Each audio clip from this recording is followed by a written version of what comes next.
Right on, guys. Welcome to the first episode of Psychology Thursdays. We're going to be live trading with award-winning psychology coach starting in about 2 minutes. Tune in, share this around.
Right. Hey, guys, good morning. Good afternoon, wherever you're from. We got Louise with us today. She's been a while since you've been on. We've done previous episodes where, we've done more of a discussion and we're trying to help, help your mindset, keep you calm, give you some tips on, how you can control your FOMO, how to control your, what else here, Louise? Help me out here. What do you do? What do you do? Excuse me. Control. Yeah, it's about controlling the mindset really instead of the markets. Yeah, you have to learn to master within. Yeah, exactly. So she is a award-winning psychology coach specifically for trading. She's got some hypnosis sort of videos that I've personally tried, and I don't know if it was the hypnosis, but right around that time, I got insanely better at trading. So there might have been some merit to it. I think I listened to her speak to me while I took naps for about 6 months in a row. And that made me better at trading, supposedly. Guys, a little bit different today. We're not doing the Tuesday interview style. We're actually just going to hang out and trade. So hopefully if you guys got questions, throw it in chat. We're monitoring chat. It's more of a hangout today. And we're going to hopefully do this every Thursday. If we catch on in interest, then we'll continue doing this. Let me find the screen here, and which one is it? I think it's this guy. Yeah, cool. James, you can also throw your screen up there too if you want to. We want to actually take some trades. Yeah, I'm actually in a trade at the moment. I'm long on the DAX, but you're long on the DAX. Let's check out the DAX. Wow, actually, it was all longs today. I think I'm waiting for a pullback. I did take a long, and I do want to talk to Louise about this specifically. On the NASDAQ, I took a long on the open, and right off that retest. Can you guys see this very well? Maybe I need to make it bigger. Yeah, maybe zoom in a little bit there, Hunter. There you go. Is that one better, or is this one? Maybe this is a bit better. I think this way. Yeah. Let me pop that up even bigger. Perfect. Okay. Yeah, I've got a massive screen here, so I'm not sure if people can see too well. It takes me 2 seconds to look from one side to the other. Guys, I took a long off of this and literally just ran for the new highs. I believe right at the news release, I closed out right before, so we were able to bang out about 2R on that. And now I've been looking for re-entries, and the issue we can hopefully combine with the kind of the help of Louise here is like how how would I enter here? Like what was going on in my head right now was, hey, I know it's going to keep pumping. There's no stop. There's no levels above. Like the levels below are super far below. So if they do come down, the whole day's ruined, right? So, you know, in order for it to continue, it's going to have to continue on the super micro time frame, right? And it just scales up, right?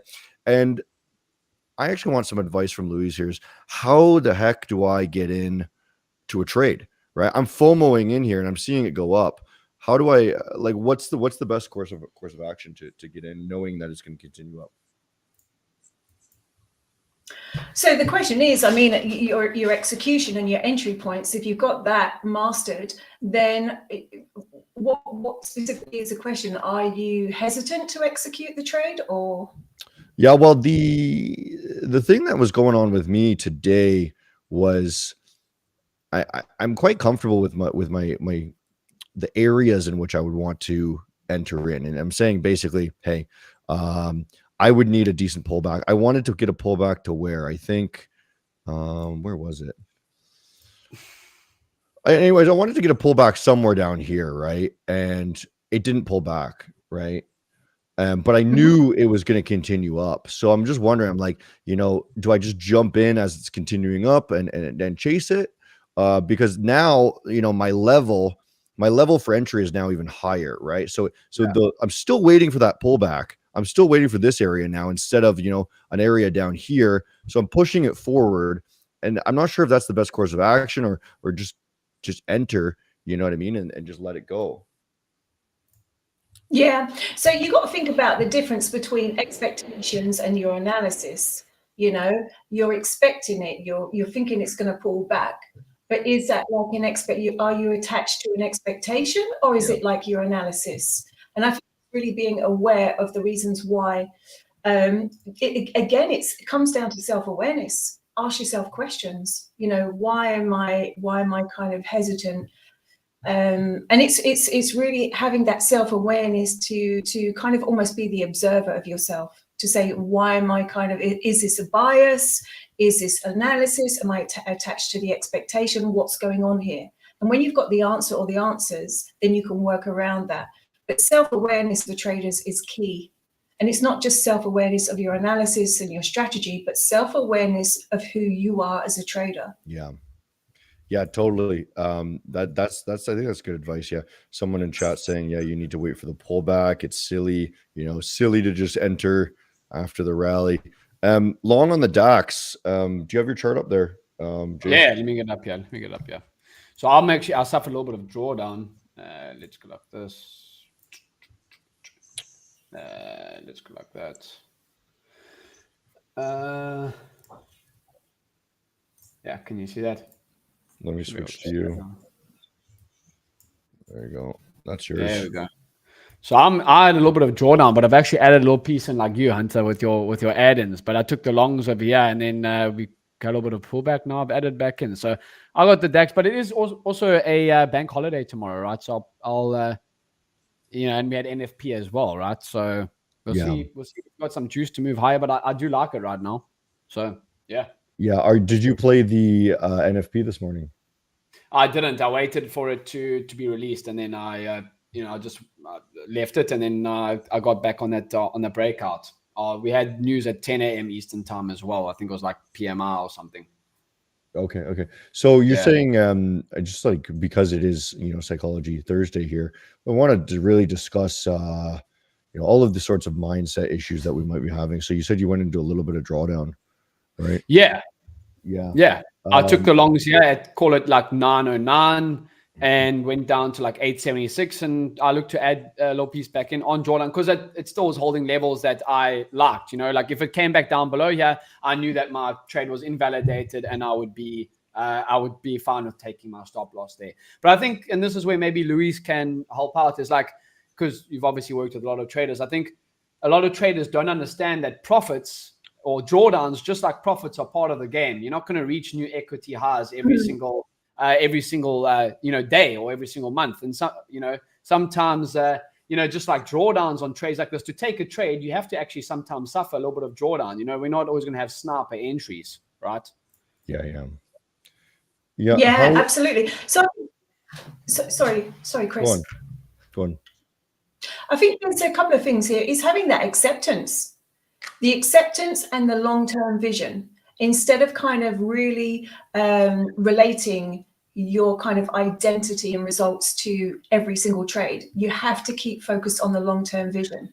And you need to build resilience around this, because it is part and parcel of trading. Yeah, I think too many traders, well, at least what the guys that I've worked with, like we accept profits, but we don't accept drawdowns. Now, of course, we're quite tough on ourselves as traders because we're competitive naturally. But I think that the more you, as you said, the more like you can just let go and accept that like drawdowns are going to happen. Even if you take good trades or follow your trading plan, no one wins 100% of the time, right? And we're not all Hunter that's got 110. Hey. The funny thing about the winning more often actually is that's another psychological issue. And as you're advancing your trading career, you suffer different struggles in your mind, right? And something I'm noticing now is like when I lose, it's like it is so much more damaging. Mind you, I'm able to manage it all right, but because you lose so much less, it hurts so much more. I agree with that, because you're used to winning like a lot, like maybe like at 80% of your trading days, So I agree with you. It does become quite irritating when you do, annoying when you do take a loss, because as you said, you're used to winning so often, Now let me throw up. That's absolutely true. It can really affect traders. Yeah. Luis, what would you say like trading is similar to like professional sports in a way? How would you relate the two like there? 100%. Absolutely. If I could relate trading to any other profession, it would be professional sports. And again, with professional sports, how many times do they fail before they get onto the court or, win a game? It cannot be 100% all of the time, but it's showing up every single day. Yeah. I mean, even like Roger Federer and the tennis players, they won like at 75% of their games, but they didn't win all of them. They didn't win in the 90%, and they're still considered like the greatest of all time, right? Interesting. Yeah, absolutely. You have to learn to be comfortable with losing as well, and knowing, again, it's a long-term vision, really focusing on if I stick to my strategy, execute my plan with my win rate overall, it's going to be, my P&L is going to be healthy and good shape. But you have to have that acceptance. And it's one of the biggest pitfalls for traders, accepting losses, because it can hurt the ego. They can feel like failure. Sometimes not even attached to the P&L. It's attached to their kind of identity and their personality. Yeah. Totally. This is actually something that I was discussing with Pip Farm. I had an interview with them in Cyprus a couple weeks ago. In that you attach as a trader, your identity is I am a trader, right? So when you lose, you are directly hurt by that. So one of the pieces of advice that I've found that helps me is to have other areas of life that you identify with. So that if, let's say you have a bad trading day, now maybe I'm identifying as I'm a bad trader today, but I also have these other things that I'm good at. Like, maybe I'm a boxer, maybe I'm a husband, maybe I'm a cat owner, something like this, right? I've got all of these other areas of life that trading is not everything. So when I do get damaged, but my ego gets damaged a little bit, because of course, we're not going to be perfect. And, I'm able to focus on the other areas of my life. Hey, I run Maven. Maven's still doing well, but I messed up my trade. So maybe I'm not so hurt today, I think that's, for me, that's been like one of the biggest things. Sorry, just to jump in there, Luis. I think for me, that's been one of the biggest things. Like when I was playing professional rugby, I put my whole identity into playing rugby. And then I actually had a career-ending injury where I tore my ACL. And for I would say a good year and a half to 2 years, I struggled to kind of get that back, because you can't play rugby anymore. And then for so many years, I had, because I'd been working basically my whole life. And then I got my contract, and then it gets taken away from you because of one injury that's not even kind of your fault. And that can be quite tough, I think. And then that's how it's helped me with my trading. If you put your whole your persona around making money on the trading desk and you have a losing day, it's going to mess you up mentally long term, at least. Yeah, totally. Yeah, I agree. I think for me, self-awareness, self-belief, and self-compassion. There's too many traders that can be really hard on themselves. If they have a losing day, they take it personally. It can take them days to recover. When you start to build self-compassion and know that you're enough just as you are and just accept it, you know what? I'm going to show up the next day. But it's like building a new skill. You have to work on this. You have to just almost reframe it, because we know that trading is counteractive to human behavior, and you almost have to reverse your behaviors to succeed in this game. Yeah. So I've just taken a long here. James, I'm joining back into the long crew here. Okay, nice. DAX looking like it's got a little bit of a pump here. I'm going to put it on the 5 minute. Yeah, that's a solid close there. It's a nice close for me, right? You like that? Yeah, that's a good one. You got in a little bit lower, right? Yeah, I'm in a little bit lower. Yes, sir. At 905, and then I added in at 892. Somewhere around here, I suppose. Yeah, correct. And I suppose you're going to put your stop right around there. You're shooting for new highs? Exactly, like I'm trading for new highs. Something like that. All right, perfect. I think we're going hand in hand here. I think the economy overall just doing super well. Bitcoin maybe not as well. Oh man.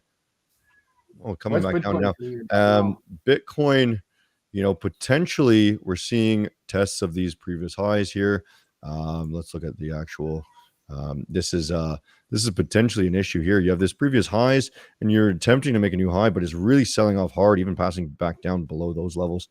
Bitcoin might continue doing this ranging sort of thing where, standard traditional sort of stocks, absolutely killing it. Yeah. Cool. And we have a couple of questions, I think, in the chat, but we're going to let this run. And I think that was a wise piece of advice that, some people in the chat were saying, and Luis was saying is, we have to identify we can't FOMO in. We have to wait for some sort of consolidation. We've seen the consolidation. We've seen the new gain, right? And the retest. So hopefully this continues up and we can just let that run. We'll put a stop loss, something along there, and see what we can do in the next 40 minutes and then close it out for New York lunchtime, probably. Questions. What are the most common psychological traps traders fall into, and how do we avoid them? The most common one is accepting losses. Yeah. So too many traders really struggle to accept losses. And what happens generally is after a loss is that mentality of I've got to fix this. Yeah. And because as humans, when something goes wrong, what's the first thing we'll do? We'll try and fix it. So there's that. And there's also the ego that can come in, and fear as well. So it's fear to capital. So you've got all of these combinations of fear, the ego coming in, and I need to fix it. And that can cause revenge trading, over trading. I've got to get this back. I've got to end on a green day. So the biggest pitfall, the biggest, most common issue for traders is accepting losses. Yeah. And again, it's a skill that has to be mastered. There's a huge percentage of traders that really struggle with accepting losses. And I would say that's the biggest one. Yeah, you know what? I do a lot of interviews with traders, and actually yesterday, my main interview day is Wednesdays. And there was a trader, new trader.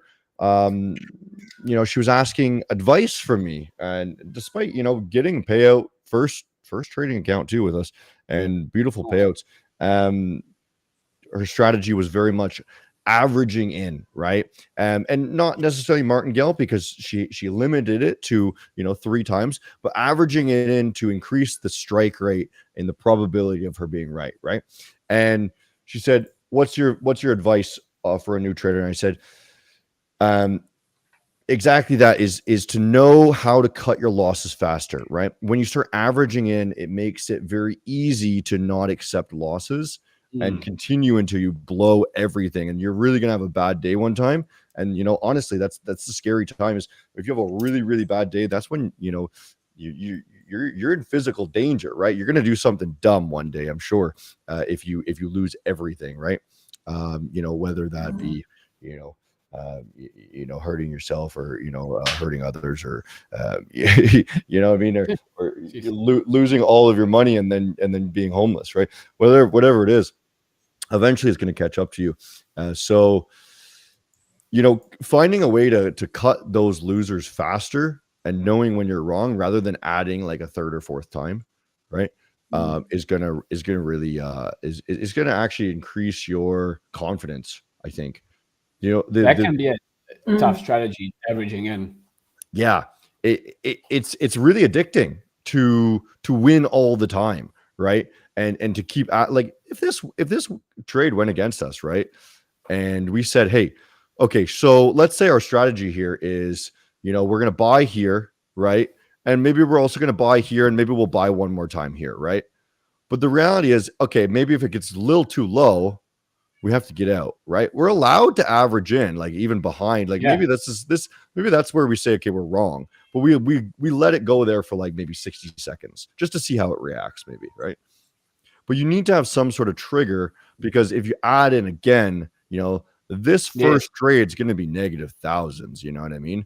And then they all stack up and your account's completely wiped at that point. Nice rally up here. Yeah. Yeah, you've got to protect your capital. All right, that's how are you feeling about that? That looks, I don't like these wicks. I don't like it when it does that and then sells off immediately. That looks like someone's got some ulterior motive here, that they're trying to reverse the price now.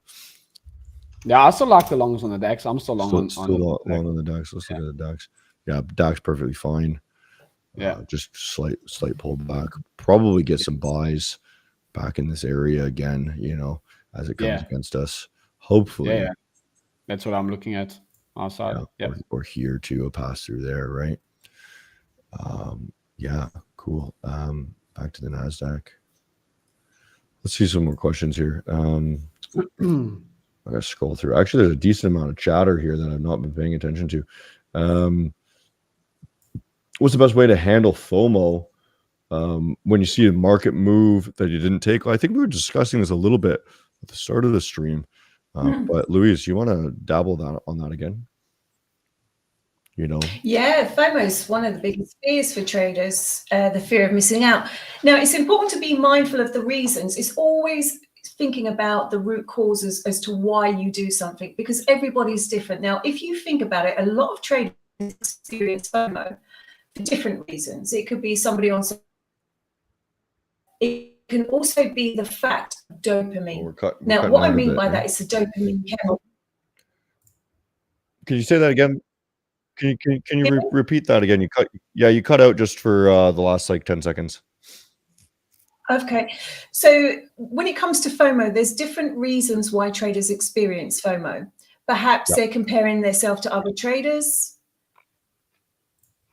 It could be social media, but it could be dopamine as well, because traders want to jump in the market to feel that dopamine chemical. It's like eating a bar of chocolate or, going on social media. It gives that dopamine chemical. So it's identifying the reasons why you're experiencing FOMO. Yeah. And once you identify the reasons why, again, you may feel like you're not progressing because you're not in a trade. So look at the areas and the reasons why, and then start to work on that. So say, for instance, if you're jumping into the markets because you want to feel that dopamine, get it from other areas of your life. It's important to think about that.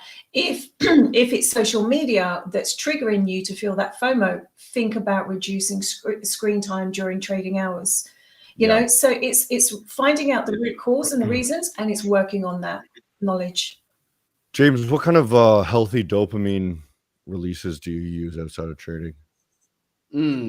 I love working out, bro. So whether that's dopamine or not, I'm not a flippant psychologist, but like for me, I enjoy working out. Like, you're releasing serotonin and all that stuff. I love running, working out, and I also love playing golf. So if golf counts as dopamine, I'll play as much golf as I want. So Totally. yeah, I enjoy my hobbies. Like I really, really love my golf. And I think that's also gets me off the desk. But also I think a lot of traders should probably instead of sitting indoors all day, should probably also get out and see the nature, dude. Like, I think a lot of traders can get boxed in and just be, I don't know if there's been studies done on this, but for me, if I spend all day for 2 days indoors, I feel a lot more down than if I'm outdoors and in the sunshine, right? Yeah. That's a nice close right 100%. There. We just got a new 15-minute close, bounce off that level. It's a little bit torn, giving a spinning top sort of look here. I still like the longs, dude. I'm still in the long. Potentially, we just got a 30-minute close as well. Gain on that. Potentially might want to be adding to this as well. If it does come against us, I'd be willing to add if we come down here, and then letting it run and even further. I like scrolling through Tinder, and that's how I get my dopamine. But yeah, same sort of thing, man. Everyone's different. I do the gym, and then thirst trap girls on Tinder, and that's Hunter, that's how I get my dopamine. Hunter, that's a lie. You told me yesterday privately it was Grindr. Huh? You said it was Grindr, not Tinder. Do you know what Grindr is? Oh, Grindr. Grindr. Yeah. Yeah, it's the app where you pick up Subway sandwiches, right? Exactly. Right, rallying back up here. This is good. So a little bit of profit sitting on personal accounts here. Nice. Cool. There's another piece of FOMO that I often experience. This is actually one I personally struggle with. Is I close way too early, always. And there is merit to it in that if you think about it probability based, right? If you set up a 1-to-1 trade, right? We're looking at a 1-to-1 here, right? It's 50-50. The reality is, even if you have no edge, it's 50-50. If I do a 2-to-1 trade, right? That's 60-40, whatever it is, right? So the probability in a randomized environment is actually less. So it's not usually a bad idea to close it out early because you're increasing your hit rate, which increases, your money over time and your psychological stability, right? But the reality is, when you've got these runners, or let's say, price is going to go. I know yesterday we were saying on stream that we were going to go for all-time highs, right?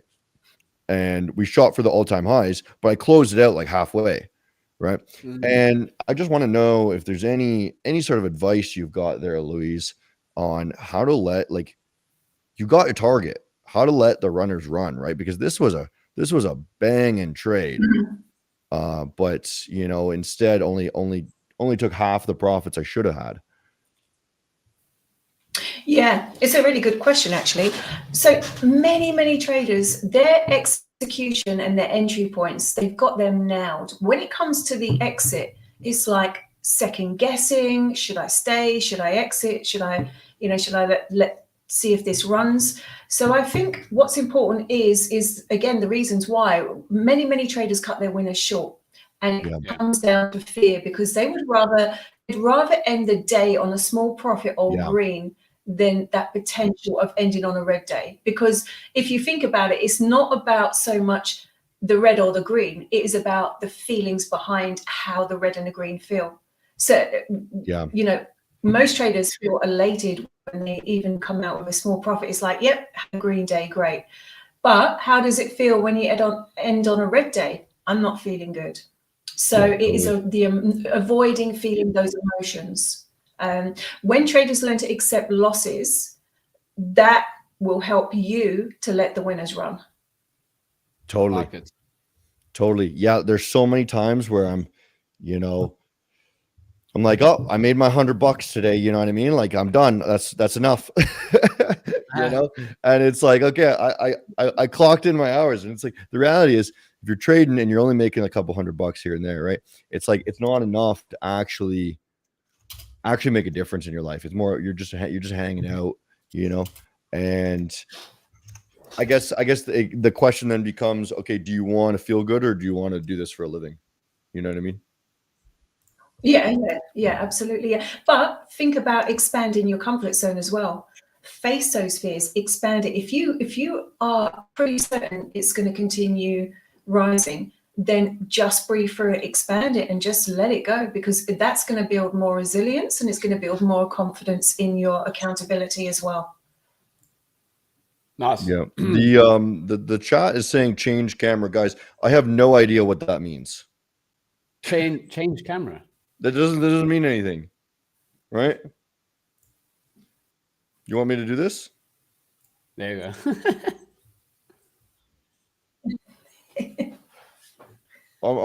Like unless I'm confused on what's going on, what that means. Zoom camera? There's no way to zoom. What do you want me to zoom? You want that? There you go. They can see us better now.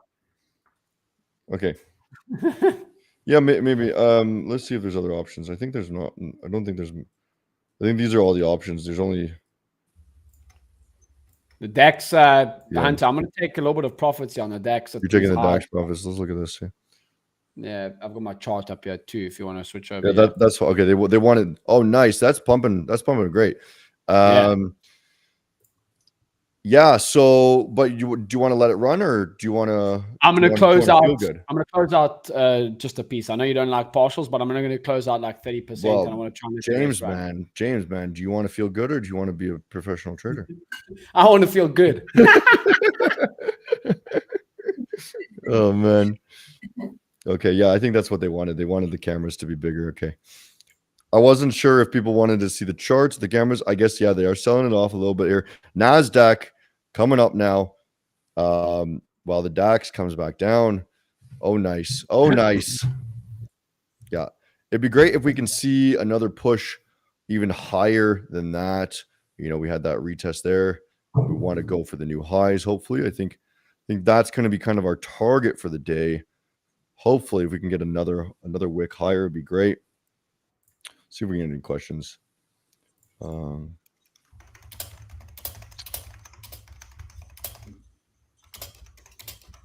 always cut my winner early. Yesterday, I chose to hold my buy on gold, and it reversed on me.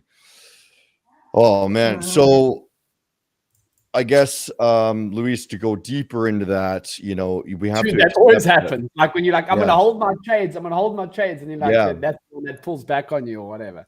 I know it's so often it goes straight to the end. Like I shoot for these targets sometimes that, you know, I know are pretty dang far. I'm like, I'll take my 1-2R, right? And I'm happy with making that, you know, little bits of money every single day. I'm perfectly happy. I'm making money. That's fine. I could make more money if I let it run. So I start seeing these. I'm like, okay, maybe I'll let it run. And then that one time I do it, you know, it's always like, okay, now it's not going to go in your favor. But I think these are small data points, right?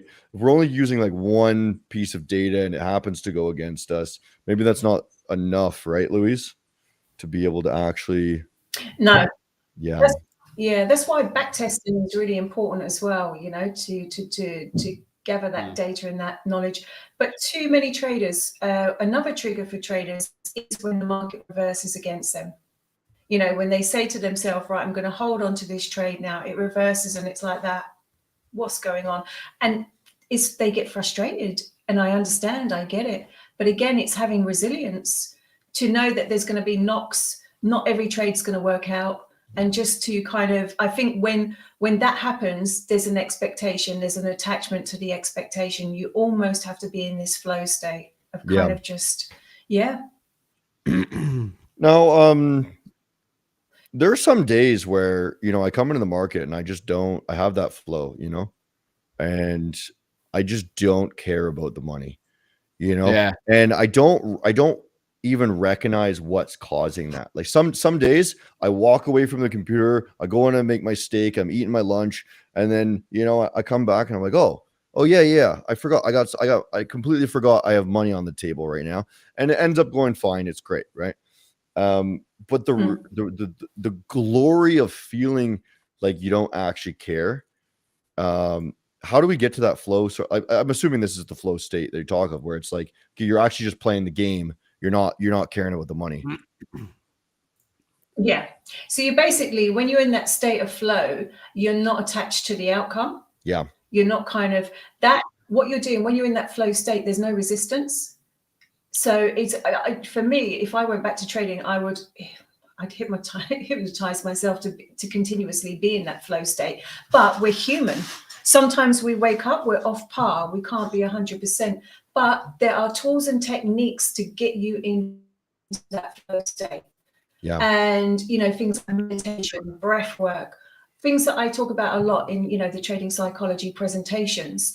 These are the things that can get you in the state of flow. However, as we know, sometimes trading or not trading is as good as trading, depending how you're feeling on that day. Yeah. But going back to that flow state, you're kind of like, you're not attached, as you said, Chris, you're not attached to the outcome. You had a state lunch, you came back and it went fine, as you said. Yeah. And I think trying to attain that flow state as much as possible is one of the best things for traders. Now, I see Hunter, Louise called you by your Christian name, Christian, not your stripper name, Hunter. My stage name. Your stage name. Yeah. Totally. No, absolutely.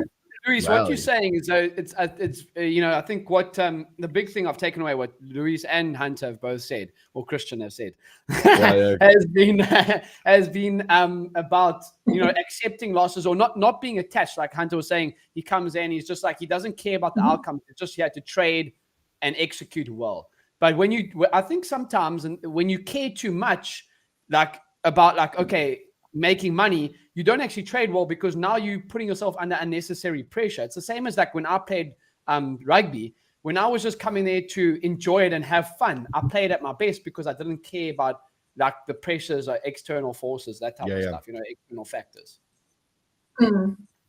Yeah, absolutely. Good point. And that's why, you hear a lot, become a process-driven trader. Become a process-driven trader. And every time your mind wanders to the outcome, bring yourself back. I'm a process-driven trader. Totally. It will start to stick the more that you say it and the more that you kind of detach. Because again, if you think about it, if a trader's attached to the outcome and then it reverses or it doesn't work out, there's going to be disappointment.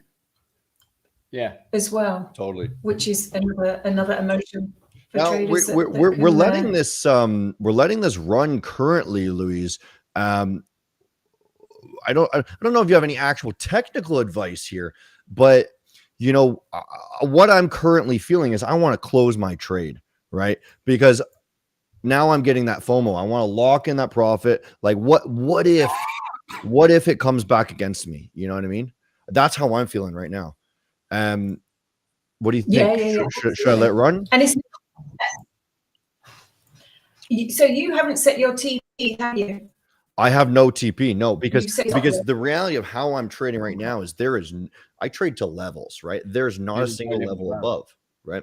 So this is actually kind of unknown land for me, right? Because I always shoot a target based off of previous resistance, right? So if I have no idea what's going on right now, what should I be doing? That's a question. I mean, for me, if I was in that trade, I'd probably hold on a little bit longer. Yeah. But that's just my personal. But you're going to feel those feelings. You're going to feel like, what do I do now? Like feeling maybe a little bit nervous, maybe a little bit fearful. Yeah. I guess it's one of those questions. It's what outcome do you want? And we've spoken about not being attached to the outcome, but what would be a better outcome for you? And, if you exit this trade now, are you sticking to your plan? Yeah, totally. That's a good question is if I close now, that's a really good litmus test to figure out if I'm doing the wrong thing. Is that my plan? People are saying unknown territory. Yeah. I understand why Hunter wants to close. Hunter doesn't trade with stop losses, laughing at me. Technical advice from Louise. Yeah, exactly. There you go. That's her technical advice. She says hold the trade. Now, if I lose money, you have to pay for my bills, Louise. Okay. I didn't sign anything. Yeah, cool. Just maybe we'll do a few more minutes here. We'll let this run a little bit, see if this rips up any higher. DAX, absolutely beautiful. How are you feeling on that, James? Yeah, I'm in the DAX. Yeah, you can also switch over to my screen over here, Hunter. But yeah, very, very nice. So as I said, like I took my trade and then I kind of added in where was that back at the lows. Yeah, so it was a nice position to get back in at, and it's moving higher now. So we'll see what happens. So yeah, just let it. You're gonna let it run a little bit further, eh? Yeah, I'm gonna let it run a little bit. I mean, we're not at all-time highs on the DAX. This is the DAX over here. Yeah. This is the is that why you're trading the DAX right now, or is it? That is why I'm trading the DAX right now. Yeah. Precisely that. I didn't have a read, Hunter. For me and my trading, I didn't have a read on the NASDAQ or ES, which you obviously know that I trade in the New York session. It was just moving higher, and I didn't really like that movement. So I was like, let me go trade the DAX and see what that's doing. And the DAX, I really enjoy trading the DAX. I trade a lot in the London session. You can still trade in the New York session. So I thought, let me go have a look at that. And I had a nice entry that I liked, and it didn't get the first nice entry, but I added in at a good price. But yeah, it's interesting. Somebody suggested on my my personal live stream this morning. Sure. I should trade the DAX, right? Because I was looking at this and I said, oh, we're all-time highs, uncharted territory. We don't know what's going to happen. And it's interesting how we decide that, hey, it's actually easier for us to go trade something that is more difficult, right?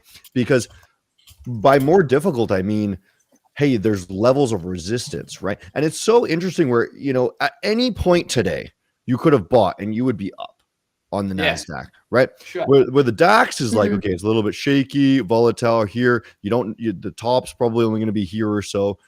Sorry, I think I have the wrong screen on. But the top, there's going to be resistance. Where the NASDAQ it could potentially just fly all day long. For sure. And we're kind of setting these limiting beliefs, I suppose. Hey, Louise, where we're like, okay, because it's in uncharted territory, I think we should not trade it because we're not going to make that much.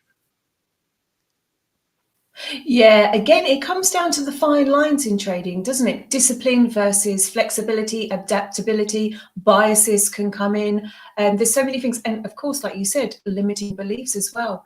But again, it's stretching your comfort zone and go, do you know what? Actually, I may just try this. And if it works, and with the back testing over time, it's stretching your comfort zone, which is really important for traders to do as well, and being flexible and adaptable. But it's also that saying, isn't it? If it's not broken, don't fix it. So if you're trading the markets that work for you, it feels right, you've got your time frame, strategy, it's all going well, why would you change that? Unless it's curiosity. Yeah, totally. As traders, we often drift from our strategy. There's one thing I know that works incredibly well, and it's basically just retests of previous levels and then continue to new highs. And that is the most simplest thing ever. And it's so easy that, let's say you learned that and that makes money, but you keep pushing new concepts. Well, no, all you have to do is do that one thing forever. Super, super simple. And I think as traders, we kind of get bored and we want that dopamine and we want that excitement, right? Yeah, always. Yeah. I think there's something to be mindful of when it comes with traders and their strategy. The first thing that traders will look at when things are going wrong, like if they have a bad run, the first thing they'll look at is their strategy. It's the first thing, and then it's called strategy hopping, as you know, and then finding the next holy grail. What I want to say here and stress is it's not just strategy. Identify if it's your psychology, because it could be that, and it could be nothing to do with the strategy. And I say that because so many times traders have jumped from a strategy, worked on their psychology, and then gone, actually, I'm going back to the original strategy. So it's something to think about. Now, somebody asking about this is somewhat similar. How does self-trust lead to better execution? It might be kind of an obvious question for you, Louise, but let's break it down a little bit. Huh? Well, it just does. I think a lot of traders lose trust, and they lose trust because the inconsistency, because of not being able to stick to their trading plan, because the emotions come up. When traders have this unshakable self-belief, they have trust in themselves, trust that they're going to execute, trust that they're going to make the right decisions. And so it doesn't happen overnight. It comes with consistency and showing up and being accountable as much as possible. That builds internal trust and confidence. Yeah, because too many traders, they second guess, they hesitate. It's natural. Yeah. Hey, James, I got a question for you. When you're on the all-time highs, right, and we're on just a ripper, right, do you drop down to the 1 minute, or do you always look at the 1 minute? I love looking at the 5 minute, bro. Personally, for me, I like the 5 and 15. That's kind of what I use, right? Yeah, at all-time highs, it can be a bit more tough, but I guess you just got to, trade what's in front of you. What are the candles printing in front of you, And yes, there's no levels, as you said, but like, just look at what the candles are doing. Is it moving higher for me? Cool. Like but I think this is just something that in my own trading, what I found is when you actually trade with correct position size, and you can think a lot more clearly. When you're in at quite a heavy, like a big size, and you maybe are comfortable with, you actually don't make rational decisions. At least I don't. So when I'm in at a good trade, like a comfortable size, let's just say whatever the hell it is, $500. I'm in at $500 worth of risk. And if it moves against me, then I will accept it, hit my stop loss, and I'll move on. Maybe, to another look at another trade or whatever it is. But I can think a lot more clearly because I've accepted the risk. Whereas, like, if you put on, let's just say $2,000, now that's 4 times your comfortable level. And now you actually can't think more rationally. You might pull winners too quickly. You might, you might want to move your stop loss lower. This was one of my bad ones. I'd be in a trade and it would move against me, and I want to move my stop loss lower because you're like, no, it can't. I don't want to get stopped out, and whatever, that all those pitfalls. So I think trading it with a good position size fixes a lot of those errors as well. When if you're risking 2,000, you're probably more likely to cut it off quarter of the way into your drawdown and not actually let the trade play out. Yeah, like let's just use this trade as an example. Like I took the first position of here, and I ended up getting back in of here, and now I'm in at an average pass quite nasty because I didn't panic in the drawdown because I wasn't in at massive risk. I was in at a comfortable risk, and then I added into it. I looked at it objectively. I was like, it still looks valid, and that solid like that. It's not every trade's going to be perfect, so you could have drawdown, and if you're in too big, you could be shaken out of it quite early. Totally. It's funny, you snapped your fingers at one point there, and it sounded exactly like the trading view, and I was like, oh, stop out. Yeah, exactly, because the trading view one is just a snap, Yeah. I don't know if anyone else trades on trading view, but cool. We're gonna wrap up here in a couple minutes. I'm just looking to see, one, if the DAX continues up, and I just want to push. I'm looking for hopefully one more new high here on the NASDAQ.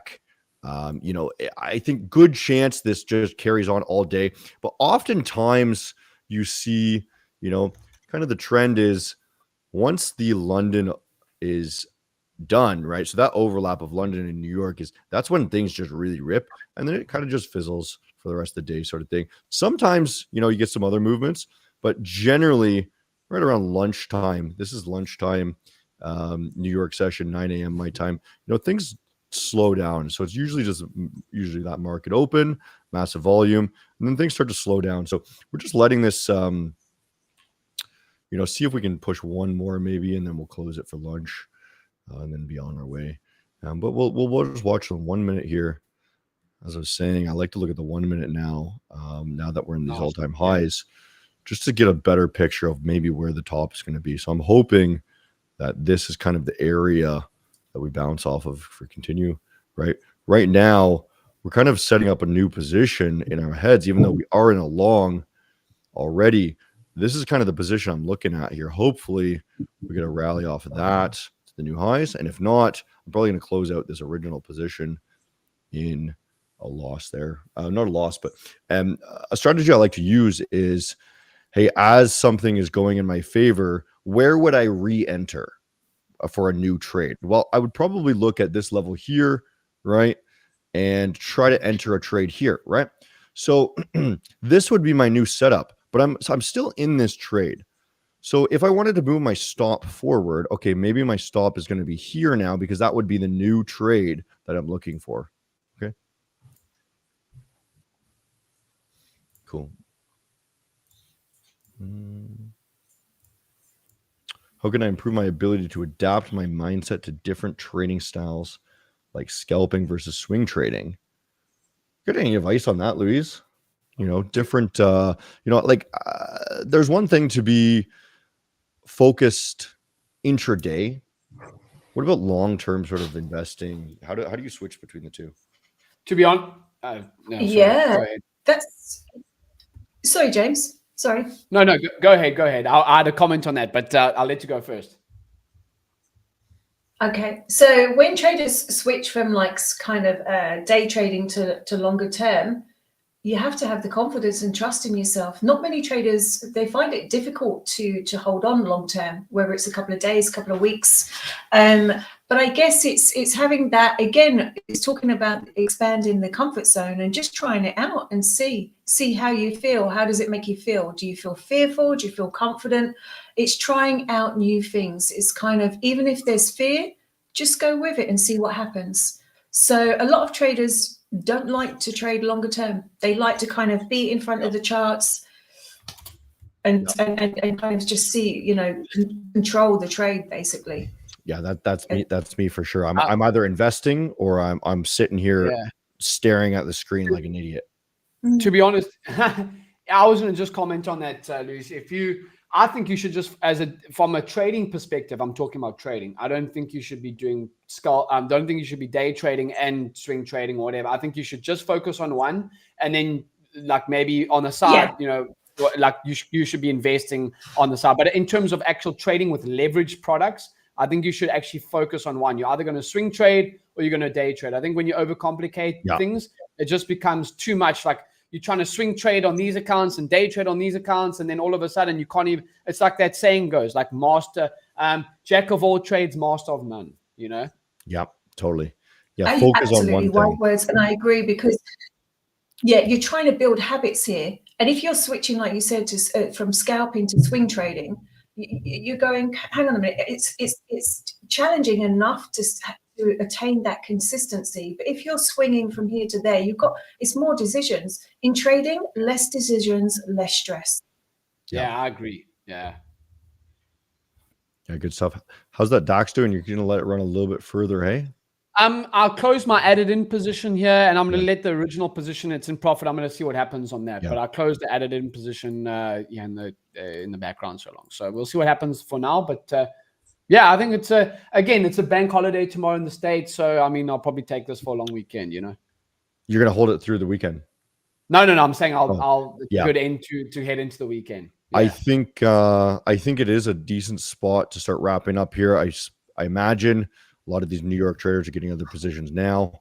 That to me looks like, it looks like they might not shoot for one more high here. Maybe they are. We'll let this run a little bit longer. Hopefully they come up for another push up. But I think lunchtime today, people are going to be headed home. It does look like they're going to rally it back. Yeah, I think lunch. I think the CME closing at 1 p.m. Hunter, if I'm not mistaken, the stock market closes at 1 today. Oh, perfect. Yeah, that would make a lot of sense then. That's people are going to be going for lunch in 2 minutes, I think. So this is actually a perfect time to be wrapping up the stream. Cool, guys. Chat. Hopefully you guys like this. Let me know. And you can jump into the Discord. Let me know. I'm actually going to close out my trades now. I think that's enough. It's not worth it anymore. I think we're just going to wrap it up. Close that out there. Close this one out here. Just slight more profit for us. Unfortunately, we didn't get those very tops. But as Louise was saying, sometimes it's not going to be perfect. But we're running our strategy here today perfectly fine, guys. That's the stream. We're gonna do this again next week. Hopefully people like it. Let me know in Discord what you guys think about the psychology streams, and we'll see you next week. Bank holiday tomorrow, so don't be trading tomorrow. I guess have a long weekend. Go outside, guys. Reset yourself. Louise, where can they find you? Well, I'm over social media, but I guess my website is www.hypnosisfortraders.co.uk. But I'm on social media. I'm on X, Instagram. Yeah. Awesome. Okay. Thanks for tuning in, guys. We'll see you next week. Cheers, guys.